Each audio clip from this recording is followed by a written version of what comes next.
এটি হচ্ছে আমার সাজেশনের 2 নং প্রশ্ন। এগুলো সম্পাদ্য। এটা আমার সাজেশনের 2 নং প্রশ্ন। ত্রিভুজের ভূমি 5 সেন্টিমিটার, ভূমি সংলগ্ন একটি কোণ 45 ডিগ্রি ও অপর দুই বাহুর অন্তর 1 সেন্টিমিটার দেওয়া আছে। ত্রিভুজটি আঁকতে হবে। দেখুন এটা কিভাবে আঁকবো।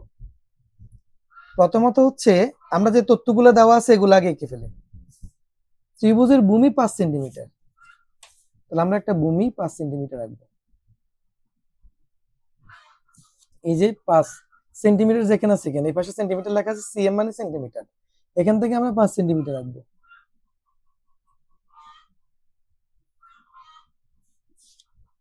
ভূমি সংলগ্ন একটি কোণ 45 ডিগ্রি আর অপর দুই বাহুর অন্তরটা এঁকে ফেলি 1 সেন্টিমিটার। এই যে 1 সেন্টিমিটার রাখলাম।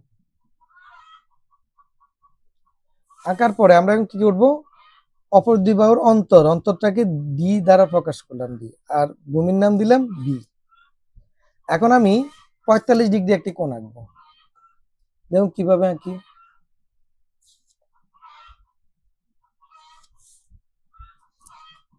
আগের নিয়মে এইটা চাঁদার এই যে মাঝখানে যে বিন্দুটা আছে এটাকে আমরা এখানে রাখবো। এই যে এই রেখাটা ঠিক এই রেখা এটার উপরে উঠে যাবে। সুন্দর। 0 থেকে আমি 45 ডিগ্রি, 40 এবং 50 এর মাঝখানে হচ্ছে 45, একদম মাঝামাঝি। এই যে ভিতর দিক থেকে বাইরে 180 70 এটা না, ভিতরে 0 এটা হচ্ছে 10 ডিগ্রি 20 ডিগ্রি 30 40 50, 40 আর 50 এর মাঝখানে হচ্ছে 45। একটা দাগ দিব। তারপরে এই দুইটা জিনিস এভাবে, দুইটা বিন্দু এভাবে যোগ করে দিই। এই কোণের নাম দিলাম এক্স কোণ। তাহলে আমি বিশেষ নির্বাচনে কি লিখবো, মনে করি এখান থেকে লিখবো, মনে করি ত্রিভুজের ভূমি, এই যে ভূমিটাকে বি প্রকাশ করলাম, বি সমান 5 সেন্টিমিটার, ভূমি সংলগ্ন একটি কোণ এক্স কোণ সমান 45 ডিগ্রি ও অপর দুই বাহুর অন্তর মানে বিয়োগফল ডি সমান, অপর দুই বাহুর অন্তরকে আমরা কি দ্বারা প্রকাশ করলাম, ডি।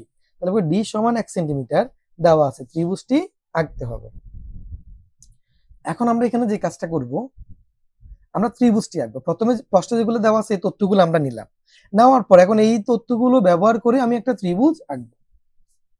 প্রথম আমরা কি নিব, যে কোনো রশ্মি, আগের মতো যে কোনো রশ্মি বি নি, দিলাম, যে কোনো রশ্মি বি নেওয়ার পরে এখান থেকে আমরা যেটা করব, ভূমিটাকে নিয়ে নেব। ভূমি বি এর সমান করে, এই যে এভাবে সমান করে ইয়ে করবেন, ভূমি বি এর সমান করে বিসি অংশ কেটে নেই, ভূমি বি এর সমান করে বিসি অংশ কেটে নেই। তারপর যে কাজটা করবে সেটা হচ্ছে কি, এই যে এখানে ভূমি সংলগ্ন যে কোণটা দেওয়া আছে এখন আমরা সেটা আঁকবো। এই একটা কোণের মাপ আরেকটা কোণ কিভাবে আঁকে সেটা দেখে দেব। প্রথমত হচ্ছে আমরা যে কোণের মাপ আঁকবো এই কোণটাকে এভাবে আগে একটা বৃত্তচাপ নেই,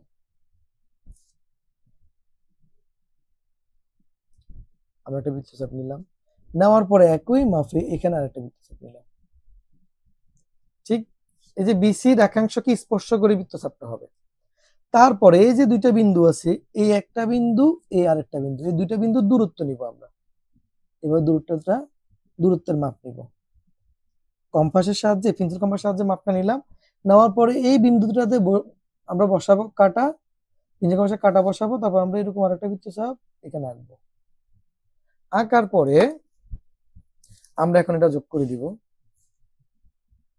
একটা বিন্দু একটা বিন্দু, একদম অ্যাকুরেট করে আঁকতে হবে। এই বিন্দুটা আমরা যোগ করে দিলাম। আমরা এটাকে একটু বর্ধিত করে নিই, এটাকে আমরা যোগ করে নিলাম। এই রশ্মির নাম দিলাম এফ।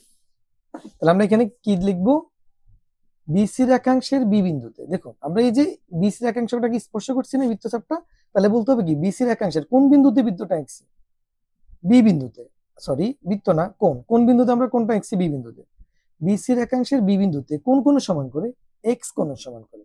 বিসি রেখাংশের বি বিন্দুতে এক্স কোণের সমান করে যে কোণটা আঁকছি কোণের নাম কি, সি বি এফ কোণ আঁকি। তারপর আমরা যে কাজটা করব সেটা হচ্ছে এই যে ডি বাহুটা আছে এটার মাপটা নেব, নি বি বিন্দু থেকে বসাই, বিএফ থেকে আমরা এই অংশটা কেটে নিলাম।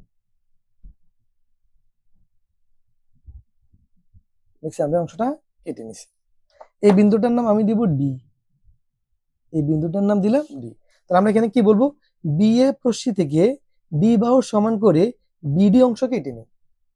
কাটার পরে এবং সি আর ডি অংশ আমরা এই দুইটা বিন্দু কি করব, যোগ করে দেব।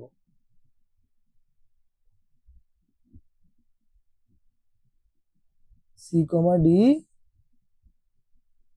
যোগ করে, সি আর ডি আমরা কি করলাম, যোগ করলাম। এখন আমরা করব কি, এই যে এখানে যে কোণটা আছে, এই কোণটা, এই যে কোণ, এটা এই কোণের সমান করে আমরা এখানে একটা কোণ আঁকবো। দেখুন কিভাবে আঁকি। প্রথমে আমরা যেহেতু কোণ এটা সমান করে আঁকবো, যে কোণের সমান করে আঁকবো, এই কোণে আগে যে কোনো মাপে একটা বৃত্তচাপ আঁকি। আমি চাইলে এই মাপও আঁকতে পারি, এই যে এখানে যেহেতু দেওয়া আছে।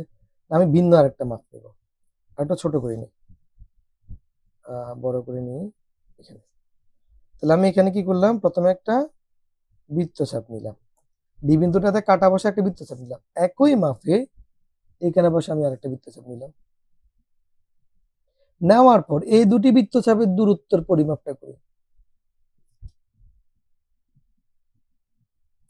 এই যে নিলাম, ঠিক এই বিন্দুতে বসিয়ে এখানে আরেকটা বৃত্তচাপ আঁকবো।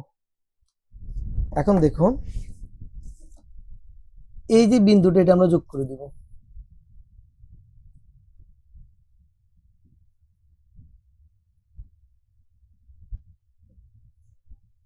যোগ করে দিব, যোগ করে এই বিন্দুটার নাম দিব কি, এ। তাহলে দেখুন আমরা কিভাবে আঁকলাম সে ব্যাখ্যাটা এখন দিব। এবিসিটাই হচ্ছে আমার মূলত ত্রিভুজ। তাহলে কিভাবে ব্যাখ্যা দিব, যে কোনো রশ্মি বি, বি থেকে বি বাহু সমান করে বিসি অংশ কেটে নিই। বিসি রেখাংশের বি বিন্দুতে এক্স কোণের সমান করে সি বি এফ কোণ আঁকি। এটা এক্স কোণের সমান করে আঁকলাম। তারপর হচ্ছে বি এফ রশ্মি হতে ডি বাহু সমান করে, যে ডি বাহু সমান করে বিডি অংশ কেটে নিই।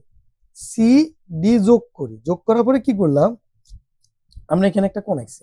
কোনটা, এই যে সিডিটাকে স্পর্শ করছে না বৃত্তচাপটি, তাহলে লিখতে হবে সিডি রেখাংশের সি বিন্দুতে এই কোণ এটা সমান করে, এই কোণের নাম কি, এফ ডি সি কোণ।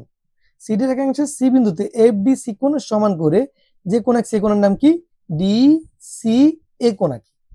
সি এ বাহু বিএফ কে এ বিন্দুতে ছেদ করে। সুতরাং এ বি সি ই উদ্দিষ্ট ত্রিভুজ। মানে আমার যে ত্রিভুজটা আঁকতে বলছে সেটা হচ্ছে কি এ বি সি।